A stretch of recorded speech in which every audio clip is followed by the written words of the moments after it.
and welcome to M&A TV. Here's what's coming up in today's show. Shell takes a look at another cryptid in the Cryptid Files. We hear a little bit about Fran in Meet the Team, and lots more great content as well. But first, I spoke to John Jeffries about an exciting new group in Paranormal Chat.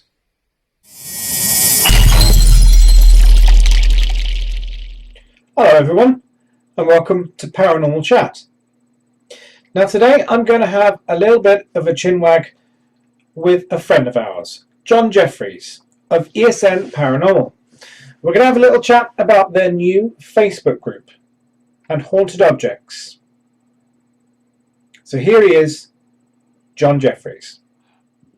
So ESN has a new group up on Facebook to do with haunted objects. Yeah, we do. It's called the ESN Haunted Exchange. It's no money exchanges hands on it. Basically, the idea behind it is if you've got a haunted object you're investigating, when you're done with it, we share it amongst other paranormal groups so they can investigate it as well. So everyone gets to investigate the objects and see what findings they get. I mean, what we're saying on the group is even if you get no findings from the object, say it. Don't make something up and say, oh, just say we got nothing from it. It's the way we work. So, yeah. But that's the plan behind it, for certain groups to share items and investigate the same item and see what results we get. Yeah. And is this just England or is this global? At the minute, it would just be England. I mean, I don't know with what's going on about posting stuff globally. I mean, we've got a few objects available at the minute on there, and I believe Russ has got a load arrived today. He's going to do an investigation on this week, and then he's making them available for people to use for investigations as well. I mean, I put an object up on there, and I believe you guys have got one on there as well, which is the knitted doll. Yeah, I've got. She's sat next to me at the moment. And yeah, she's quite quickly run out of the room because she's not a fan of the camera. So yeah, but I mean, there's a few objects, and then Russ has got some, and it's just basically for groups to share.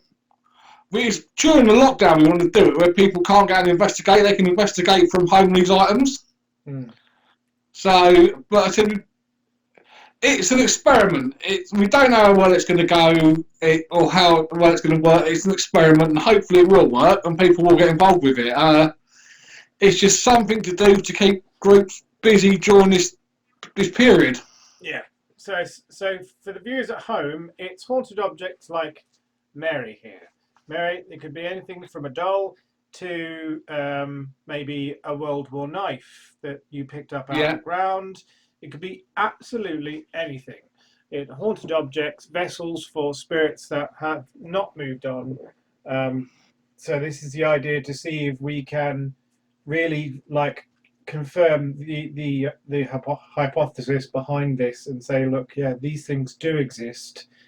Yeah. This is going on, and we with para-unity and whatnot is to really sort of.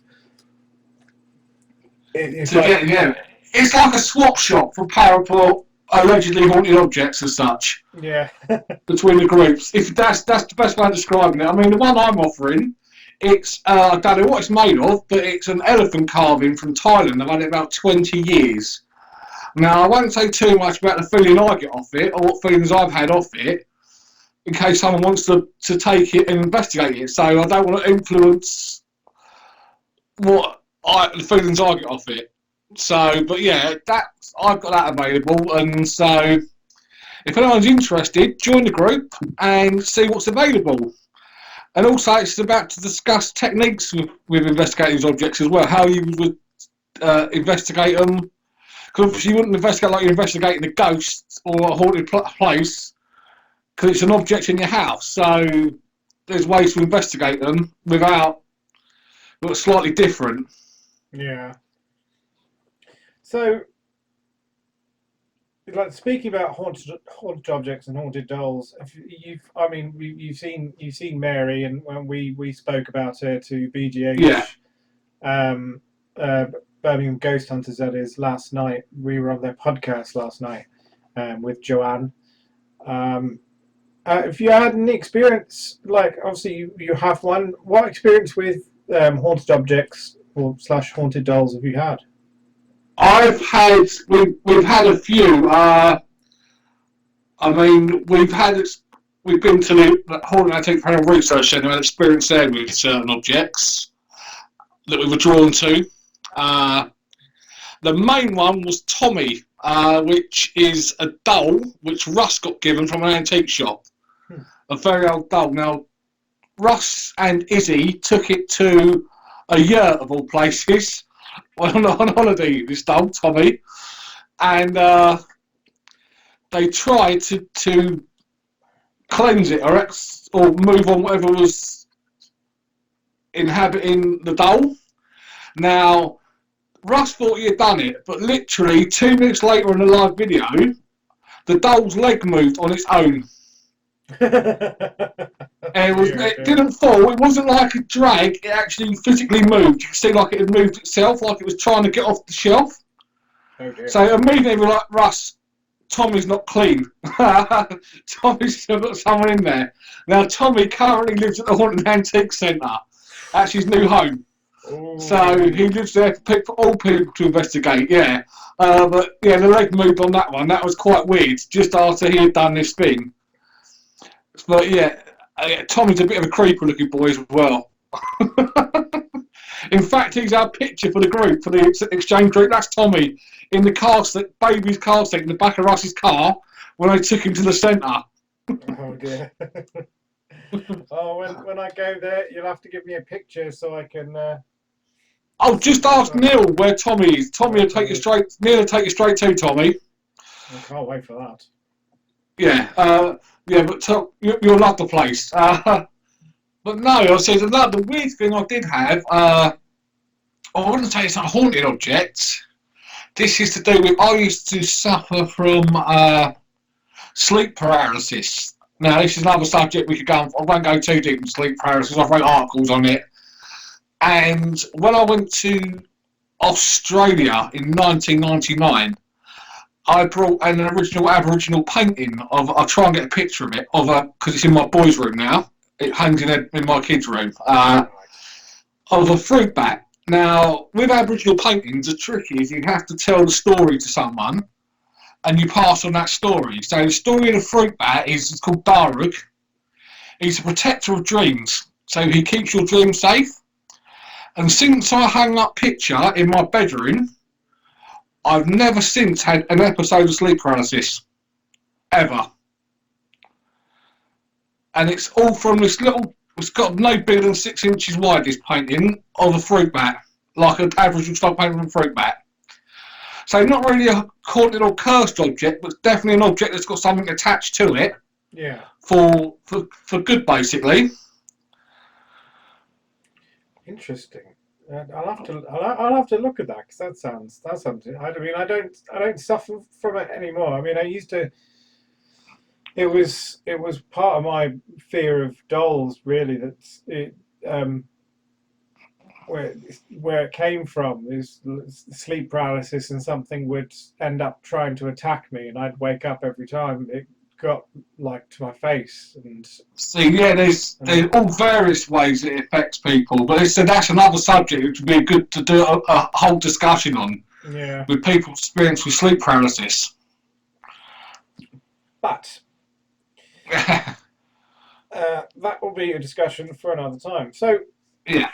With this swap shop, you're doing, do you have any restrictions? Obviously, because with maybe some of the objects having maybe negative influence. Do you have any rules, any restrictions on this? There are rules which you have to agree to before you join a group. Basically, but any swapping of items is done between the two parties involved. So they agree whatever between them. They speak and agree that themselves. We just set the group up so everyone can come on together and do it. Obviously, if someone wants to borrow an item with a negative energy attached, we can't. It's down to them. So obviously, if the person's offering an object with a negative entity attached, they will have to let people know that it might not be a good entity attached to this item before people pour it. So you don't want to send things out to people. Obviously, you don't want people getting things sent to their houses that may cause disruption. So But it will have to be agreed between the lender and the person borrowing. Yeah. What goes on? So. It does sound like a bit of a cool idea, to be fairly honest. I mean, they'll definitely please Cheryl, that's for sure. I mean, and not that she's probably into swapping Mary, because she's only just got here, to be fair. I think she's probably here to stay, as far as I'm concerned. But I think for anybody like who might be having difficulty with one, or it's just got to a stage where they don't get anything from the entity anymore, it might be a good idea for them to send them on to new places and new surroundings, see what happens. Exactly. Yeah. And I mean, it's for people help to like help each other out. So it's something to investigate at the time, for the time being. It's very experimental. It's only like a week old, I think, now. So, but we're hoping to get a few members on, get people involved, and get things moving around the country. Yeah. And see what people think. Like I said, if you do get an item and nothing happens, don't be scared to say nothing happened. Tell the truth. Yeah.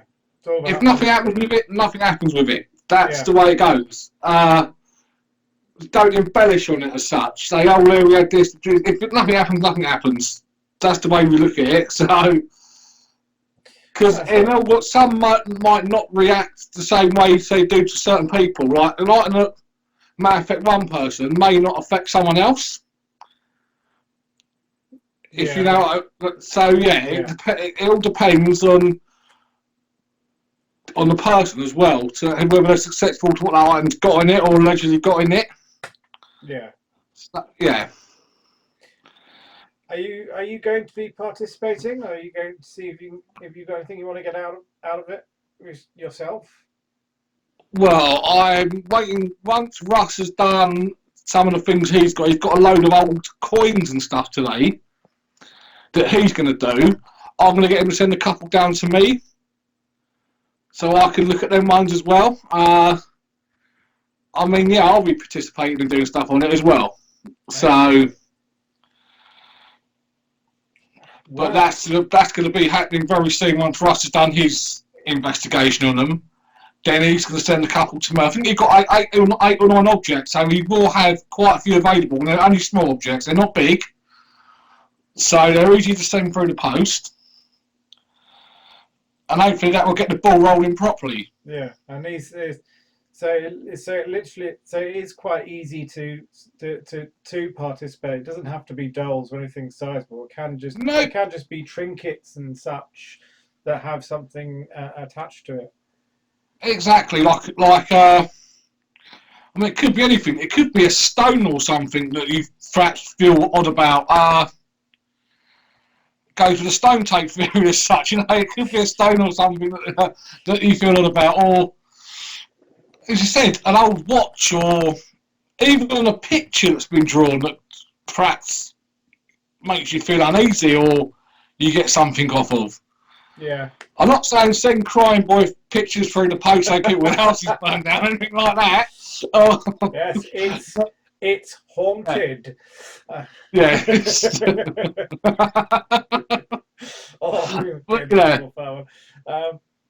But it does sound like a pretty cool idea. I mean, not that we've got anything to swap, mind you, but we do have another doll as such, but I'm not particularly certain has anything attached to it, to be fairly honest with you. Yeah, it's just the one that's... This is the other. This is the other one, not the one we've showed you. Mary's sitting just off screen. The knitted one, aren't you? Yeah. Yeah. Cheryl was on. Yeah, Cheryl has put that up on the group, so she has said that it's just spooky. It's yeah. So she has explained that. She said it's just spooky. It's got nothing attached to it, I don't think. But I didn't realise she'd actually gone for it. To be fairly honest with you. Don't send it to Russ, because Russ may attach something to it to send to the next person. I might just tell her that. That could be funny.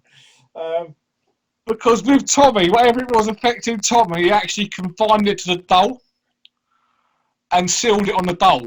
So whatever it is now confined on Tommy. Oh, God. Stop it, yeah. But no, I mean dolls originally were used as vessels to store spirits. This is where dolls originally come from. Yeah, because was it years and years ago, back in like say Roman times, where they'd make a vessel of like the person. Yeah.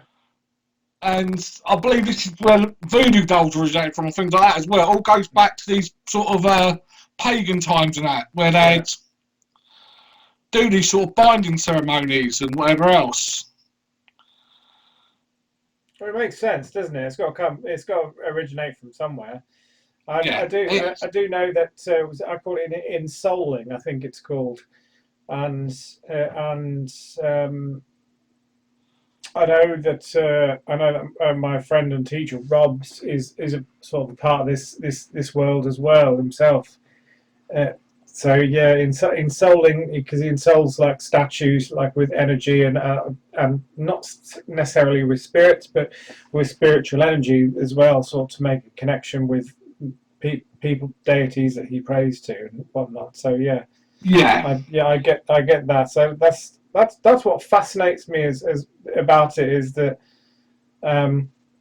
someone's obviously, somehow, some way, for the most part, someone's taken the time to bind a spirit to an object, or they've done it themselves so that they can stay anchored somewhere, which I find fascinating as a theory. But I look forward to seeing some of the videos and some of the evidence that comes out with some of these swaps, to see what happens. Yeah, so am I. Hopefully it go well. So it's early stages yet, and it's just an experimental plan. But it's something that's not been done before. No, definitely not. I'm looking forward to seeing just how far and wide it spreads, to be honest with you, because I can see a lot of groups wanting to get in on that kind of action and see what they can get from it.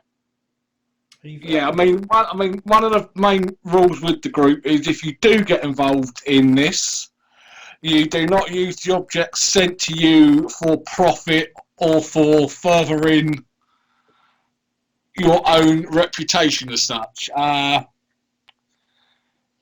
Because I believe there are some groups out there that are quite capable of that. Yes. There are a few. Yeah, so that would take the stuff and then claim it as their own and then not send it on. So yeah, that's why the rules are quite strict on it. So let's say, for example, we swapped. I gave you Gwendolyn, you gave me something of yours. Yeah. But let's say I made a YouTube video out of like some of the experiences I had, and in each instance I were to inform people that this isn't mine, this is yours. It comes from this object. John sent it to me. We're swapping and seeing what's going on. That's fine, because that's promoting the whole idea of swapping the items over. As long as we give the tags and the explanation that it doesn't belong to you, that in fact this is where it came from. Yeah, and just say where you got it from and the reason why you got it. Like it's from the site. But I said there are rules. I said I know there are some unscrupulous groups out there that might take objects for themselves and keep them to themselves and not then move them on. I'm not going to name any. 2 names spring to mind, but yeah, I know what you mean. Yeah, I think we're thinking the same people. Yeah. Yeah. So I'm not going to name any, but yeah, if they certainly will not be involved. Put it that way. Take a long hike off a short cliff. Yeah, But, they won't be involved. I've said it's a very regulated group. It's going to be more tightly regulated than the ESM Paranormal group is, and that's quite regulated with what goes on there and what can be said on there and what people can share on there. So you've got your rules, you've got your regulations, you've got Yeah. your parameters set out for how this works. And, Yeah, so everyone involved's happy and everyone involved's going to be, it's a friendly group. It's not a group where argument's going to happen, so that sort of thing. Like my other groups that I run, obviously the horror group and the 80s group that I do. So, yeah. Well, it's awesome to hear about that. I mean, so do you have any haunted objects in your house still, apart from... I can show you one now. Bear with me a second. I shall go and get it from the top. Here we go. See the little holes in it? There's actually a tiny elephant carved inside that as well. Wow. So, as I said, I've had that about, 20 odd years, and I'll get certain things off it, but I won't go into too much detail. Obviously, if someone wants to borrow it and investigate it, we'll see what they find on it. Yeah. So, but if anyone would like to borrow that and investigate it, I would quite happily send it to them. Join the group and speak to you on the group, and we'll get it sent out to you. Yeah. Well, simple as that. Yeah. That's how it works. Thanks for joining me today, John. It's been an absolute pleasure to talk to you again, my friend. And you, my friend. Right. That's all me and John have time for today. I really do recommend that you all get involved with John's new group. As you can hear, it's very structured and very safe. It's all going to be very out in the open and honest. The procedures are in place to keep you safe, as people are obligated to tell you the truth about what inhabits each object. But I really do recommend you get involved and give it a try. Whether you're a paranormal investigator or a paranormal enthusiast, if you think you've got something to offer this group and something to share, give it a go. We'll post links in the description below to the group and, of course, to all the relevant pages. But for me, that's all I have time for tonight. Thank you for joining me and my chat with John Jeffries. Bye-bye.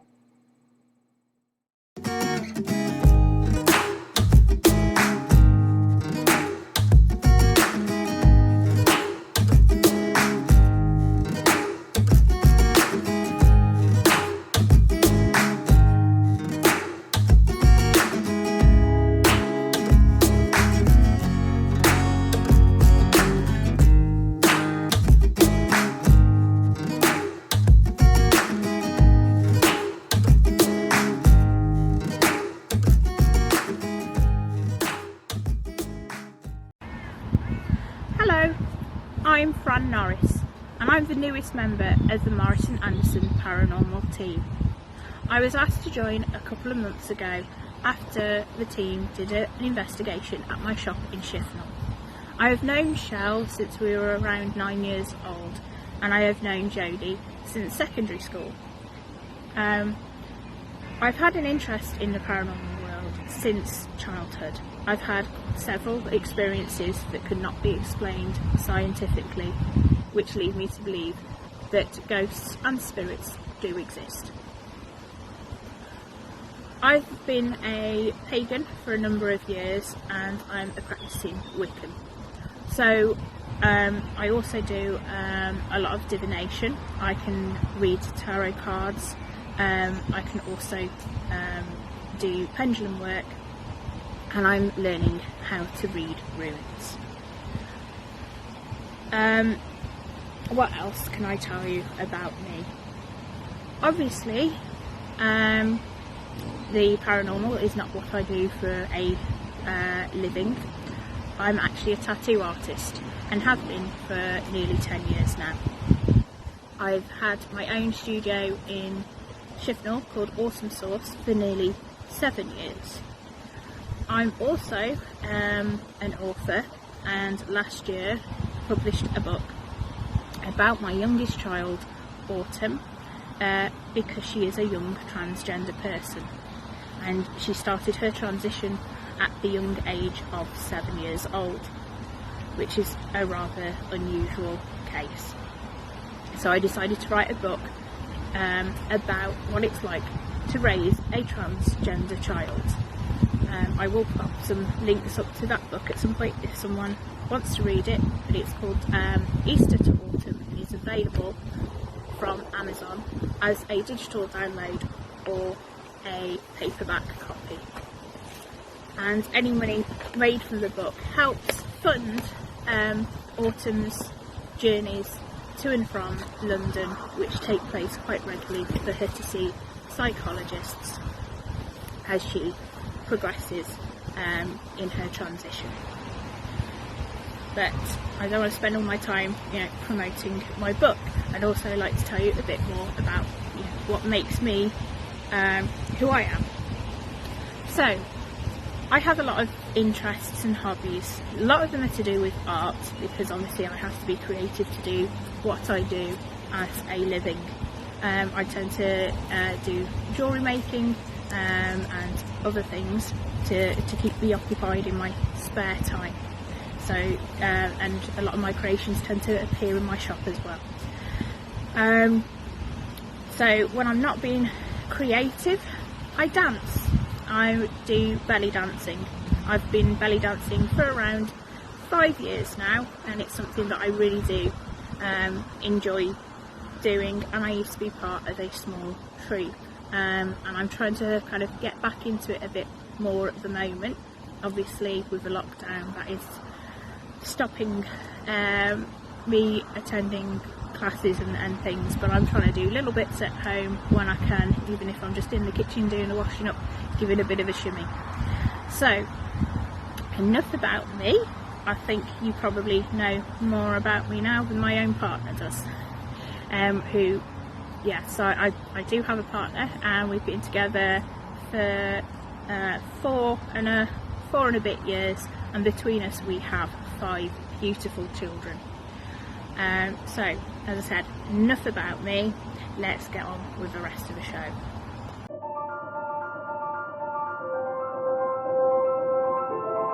Cryptid, an animal whose existence or survival is disputed or unsubstantiated, such as the Yeti.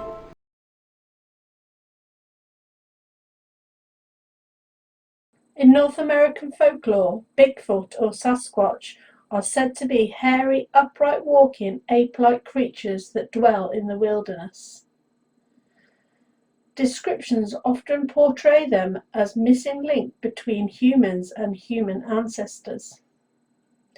They are most commonly associated with the Northwest, particularly Oregon, Washington, British Columbia and Northern California. However, there have been reported sightings all across North America. People who claim to have seen it describe Bigfoot as large, bipedal, ape-like creatures between 6 and 9 feet tall and covered in fur that is either black, dark brown or reddish brown. The enormous footprints the creature is said to leave, and from where it gets its name, are claimed to be as large as 24 inches long and 8 inches wide. It is difficult to pin a date on when Bigfoot was first discovered, as many regions of the US have had tales of such creatures for many, many generations. These creatures have many names in different languages of the Native American people, although they often roughly translate to wild man or hairy man. Other names describe an action common of the beast, such as shaking trees or eating clams, and so on.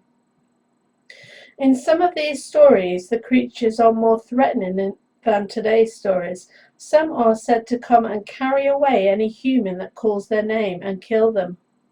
And some are said to be cannibalistic, and live high in the mountains, while some are simply said to come and take fish from fishermen's nets left in the rivers and try at all costs to avoid interaction with humans.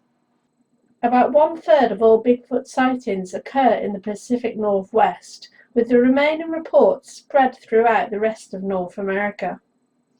Between 1818 and 1980, there were more than 1,000 sightings of Bigfoot, which were documented in the Bigfoot Casebook by authors Jamit and Colin Board. A 2014 poll discovered that more Americans believed in Bigfoot than the Big Bang Theory. Many of these sightings have been blamed on misidentification of a species, i.e. it was a bear or other animal. Some are pure hoaxes performed by pranksters, but there are still some reported sightings that have no logical reasoning. What do you think? Is Bigfoot real? Are there really ape-like humanoids living in hiding across the United States? Let us know in the comments. Before we go, I'll leave you with this piece of footage recorded back in 1967 by Patterson. It is without doubt one of the most famous recordings of Bigfoot, or what is supposedly Bigfoot. What do you think?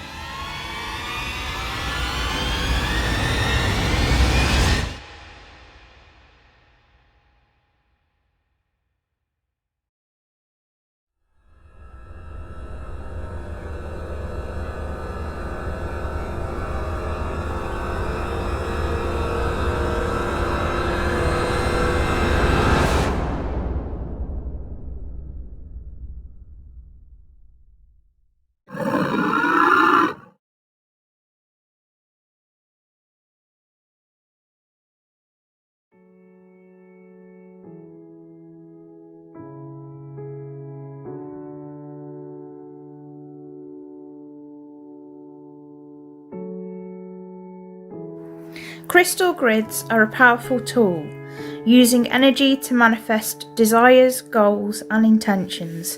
The power lies in the union of energies created between the crystals. The focus stone, or intention, is in the centre of the grid. It is in this position to gather and amplify universal forces. Waystones are placed in formation around the intention crystal. You will need to select energy amplifiers as your waystones, such as quartz. Desire stones are the outermost stones on the grid. They represent the end goal and turning intention into desired outcome. There are many different grid shapes and formations, but they all work on the same basis. Each crystal should be part of a formation in a geometric pattern, with a focus at the centre. All crystals should be an equal distance apart to allow the universal energy to flow freely and evenly. Once a grid is set up, you will need to charge it. You can do this by opening up the palm and root chakras and sitting with your hands above the grid, visualizing a beacon of light transmitting out into the cosmos. Alternatively, you can use a Palo Santo wood stick. By lighting it for 20 seconds and blowing it out, you will create sacred smoke. Circle the wood clockwise around the grid 3 times and say the following: I charge this crystal by the power of the divine. May it assist in manifesting my will in good time. By the power of the sun, by the light of the moon, by the magic of the earth, grant me my boon. This is my will, so mote it be.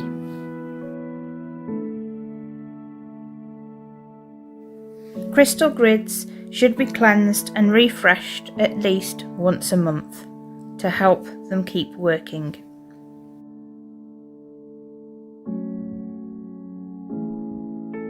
Now let's take a look at the crystal of the week.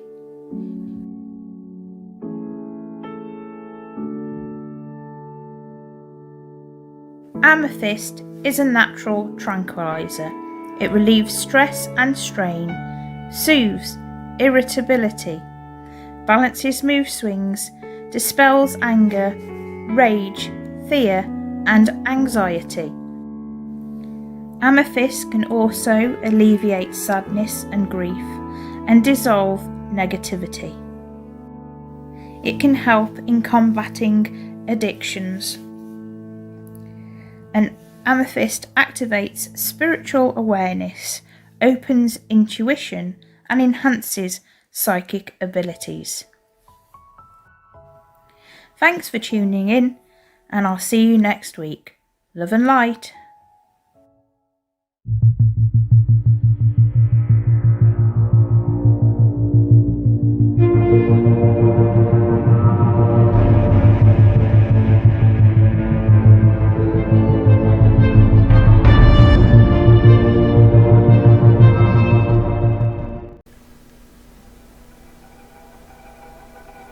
Welcome back to our journey down Ghostly Lane. This time, we stop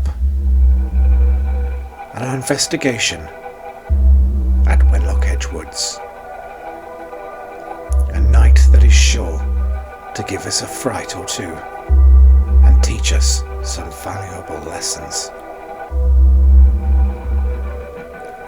I first came here with Jodie and a friend, off camera, far before this investigation, only to be confronted by a shadow figure that dismantled my torch. But this night, we would return in force, to confront the ghosts again, to listen, to learn, to find out exactly what's going on. To begin with, we split up into two teams. Me and James on the lower path, Shell, Brian and Jodie on the upper path, where I had my encounter with the shadow. But it wasn't long before me and James started to encounter some noises and some strange goings on. I was using another phone app because I'd had some interesting results. Some words coming out in answer to my questions when I was asking in random places. So I gave it some thought and some use. We were getting what I thought were answers to our questions. But nothing would prepare me for what happened next. I'd never experienced anything like it. And I have to admit, it did give me a fright.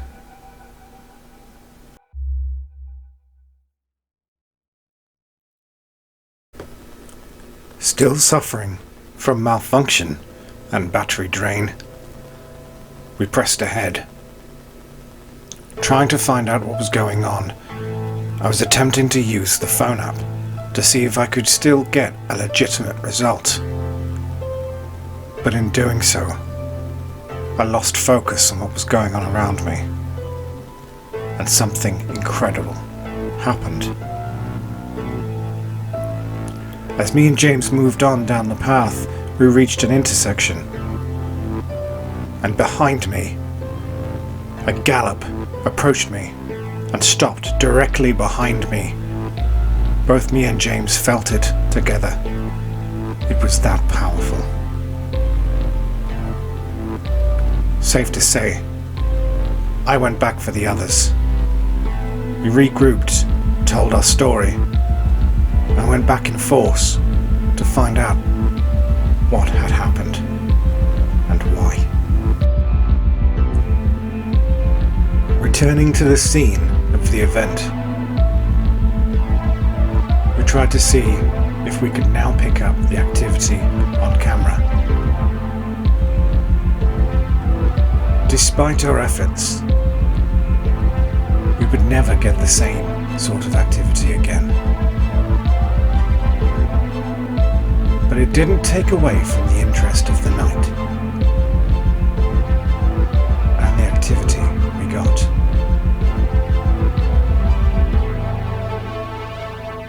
Throughout the night, sounds and feelings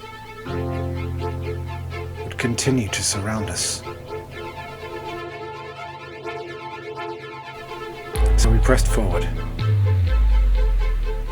to see if we could uncover what was going on in this forest, and to see if we could make sense of some of the tales that we were told. Past the point of the horse gallop, we continued on,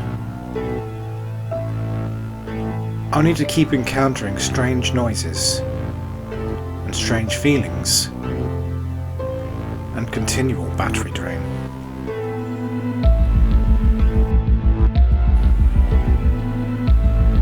As we moved ever forward,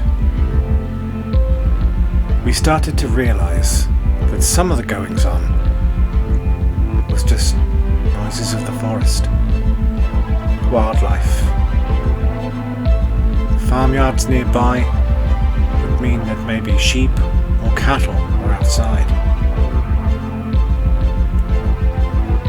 It wasn't the only thing strange that we managed to explain. There were fireworks going off in the distance, which would trick us for a time, thinking that something odd was going on. Pictures that we would take would turn out to be pareidolia.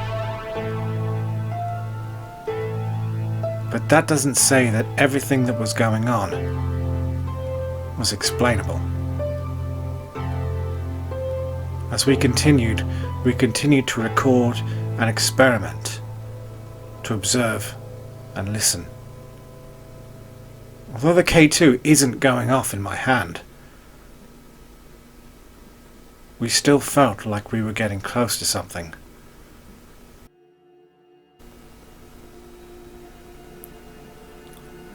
After a long enough walk, we agreed to stop and start performing some actual experiments to see what we could capture on tape. Shell began seriously using something she had found on the internet, a mobile app that seemed to have promising results. As we attempted to use it, some of it would turn out to be nonsense, but some of it would turn out to be quite relevant.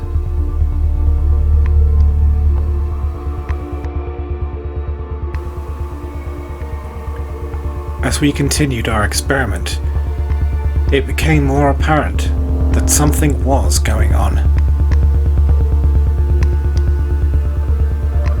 Whilst half of the responses we got on this application were clearly irrelevant, we were getting a lot of names. We got the word headless, which pertains to the headless horseman. That is still our belief. And as we stood there, continuing the experiment, we all really started to get the feeling that we were not alone. Once again, we stand still, concentrating on the experiment, but losing focus to our surroundings. So after a while, we decided to call it with this experiment and keep walking further into the woods.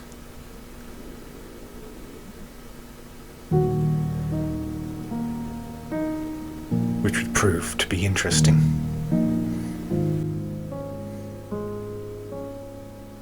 Still walking, proceeding further and further into the woods, we begin to realize just what is going on.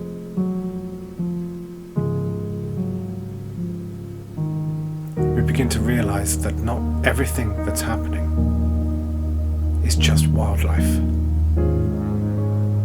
Something makes us turn around. One of the loudest sounds we've heard all night. Not quite the horse gallop I had, but loud enough to make the entire team turn around. Now we really have some attention. So it was time to up our game, to see if we could get some intelligent responses. At this point, I have to admit, we're not doing quite as much as we would do nowadays. But that's the benefit of experience. There's so much more we could be doing at the moment. But to note, this is Brian's first investigation. His first chance to come face to face with what we do.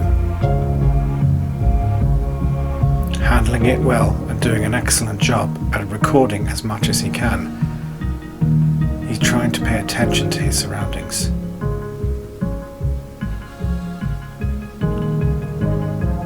As we go further and further and further, that skill would prove to be very, very useful and very important.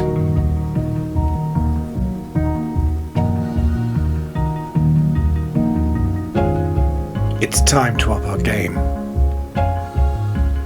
So out comes the spirit box. It's quiet at first, with no responses and no activity. But with the help of Brian, it wouldn't be long before we would start to get some sort of response.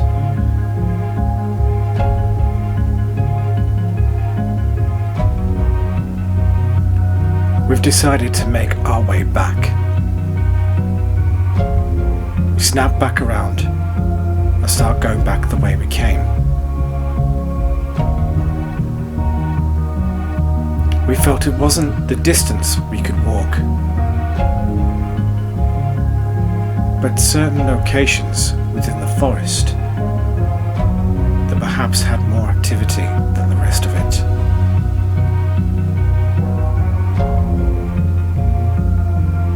There's the spirit box.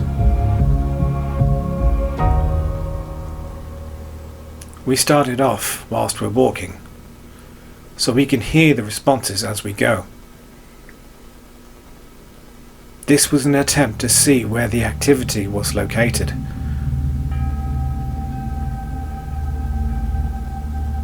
Trying to prove if there were certain sections of the forest which had more energy than the rest.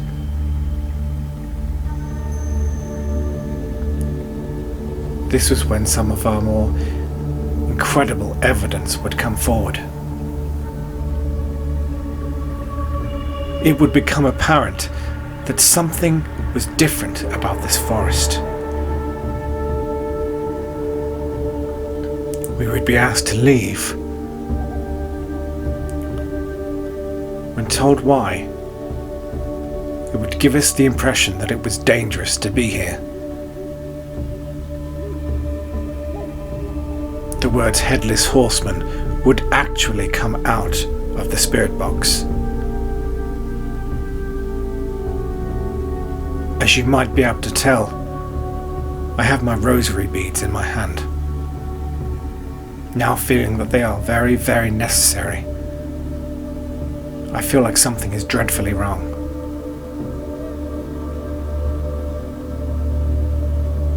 As the responses would begin to roll in, and the activity would intensify, we'd asked just how many spirits are here, to which the response would be unlimited. The word portal would be used.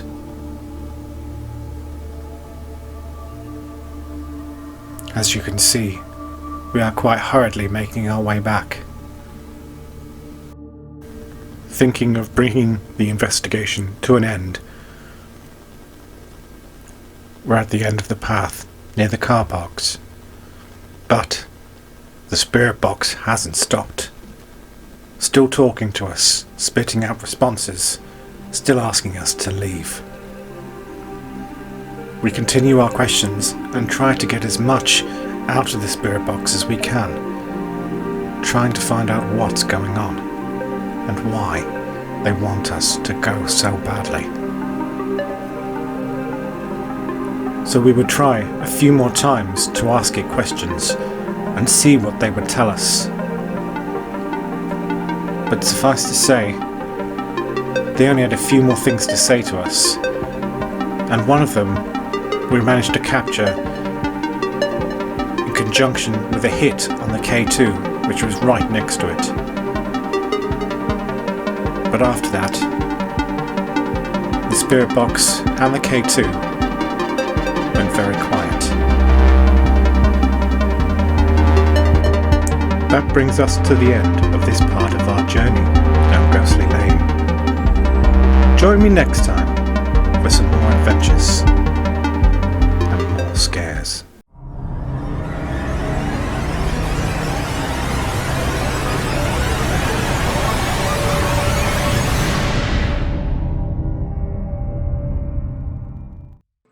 Hello and welcome to Franny's Paranormal Adventures. In this segment each week we'll be telling you a little bit about what the doll or we've been up to with the doll. So this week we included it in Wednesday Night Live, and we had a very interesting pendulum session where we concluded that her name wasn't indeed Franny but possibly Mary. That is one of the names that one of our viewers had picked out that she felt was her name, so she did respond with a yes to that question, and so that leaves us unsure whether her name is indeed Franny or Mary or something else altogether. So until we've got conclusive evidence with repeated yes answers to a specific name, we're going to continue to refer to the doll as Franny. When we asked her if she minded us calling her Franny, she did say yes, so we assume that's fine. Now this morning, whilst I was doing some editing, I was waiting for a video to export, and the pendulum was sat on the desk next to Franny, so I decided to pick it up and have a little go with it, and I asked Franny a few questions and was getting some really good strong responses from her. So shortly I'm going to repeat that experiment again and see if I can't get the same results a second time now that the cameras are on me. I obviously didn't have a camera this morning, so that section of that bit of evidence was not captured, unfortunately. We have a couple of occasions left a locked off camera on the doll. So first off though, I'm going to show you a little bit of the footage from, I think it was one night last week, I'm not entirely sure. We left the doll in here on her own, sat on a chair with the K2 meters and a digital voice recorder, and we left the cameras rolling for just over an hour and a half, and then I came down and turned them off. So here's a little bit of that footage for you now.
So as you can see, other than a few strange noises that we couldn't place and the digital voice recorder moving like that, there is no other evidence captured on any of the occasions so far that we've left the doll with the camera rolling.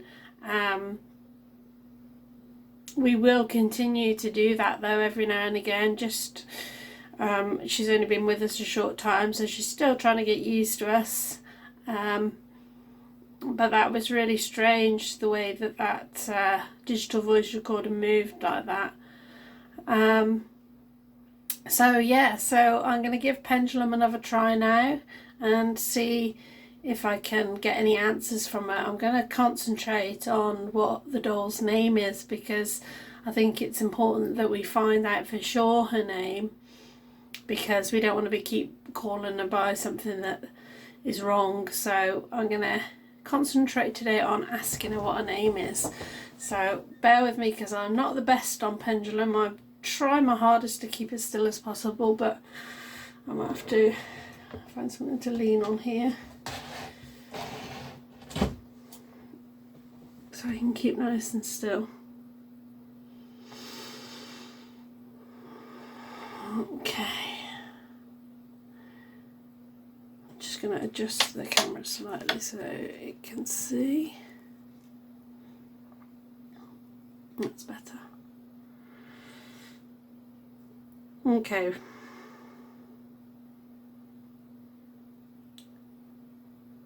Just gonna wait for it to stop moving.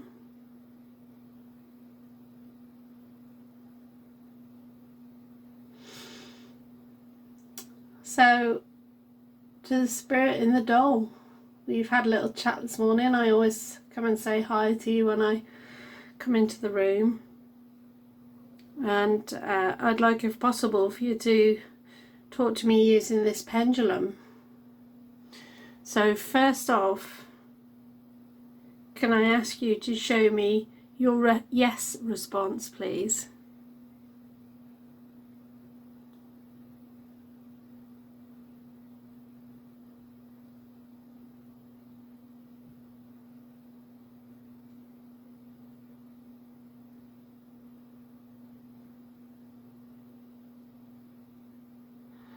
Okay, it is moving very slowly side to side.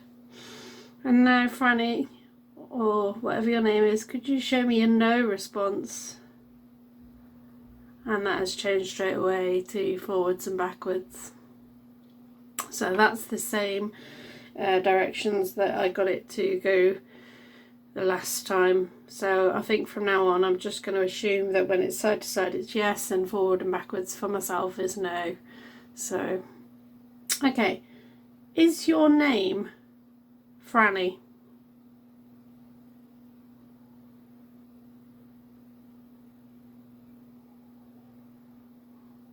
That is a no.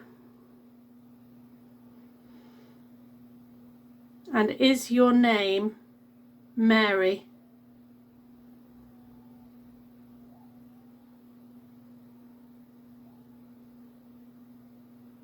And again, that is a yes. That has changed straight away to yes.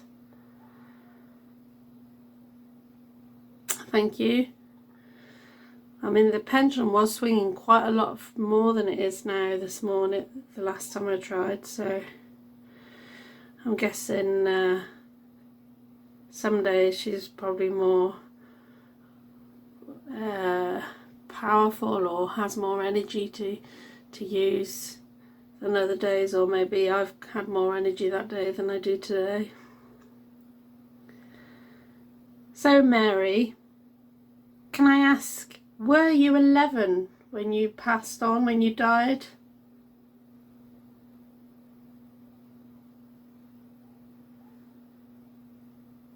I'm going to say that's a no, which is strange because I asked that question the other day and got a yes.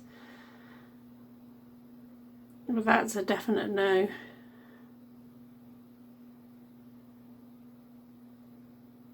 Thank you. Is it just one spirit that inhabits the doll? Is there just you?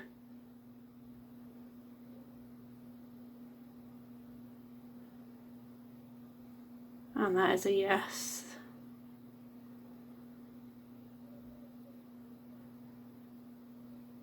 Are you happy we brought you here to this new home?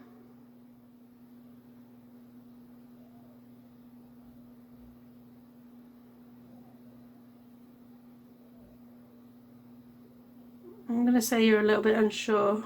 Still settling in. It's circling.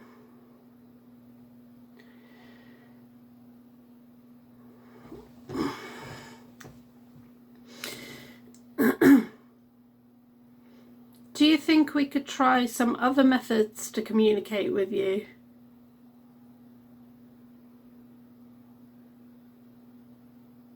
And that's a yes. Would you be happy for us to communicate with you through a spirit box?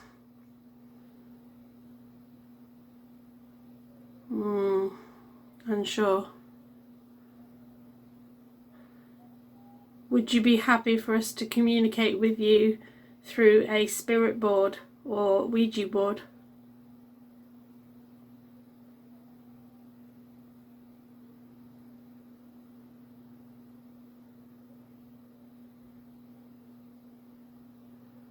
I'd say that's a yes. And lastly, because I don't want to be here all day keeping you, there was some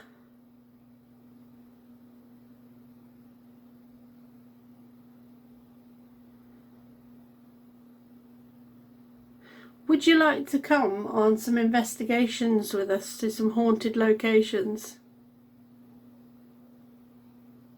That is a definite no. Right, thank you, Mary. So that's twice now we've got a yes response to the name Mary, so I think we're going to have to change our title of this segment and start calling it Mary's Paranormal Adventures. So that's it for this week for Mary. We will see you again hopefully next week with a little bit more and see what else she's been up to. So bye bye. Thanks for joining us again on the show. We hope you enjoyed it. And don't forget to like and subscribe. And remember, tomorrow at 8 p.m. is Wednesday Night Live. So join us then. Thanks again. See you later.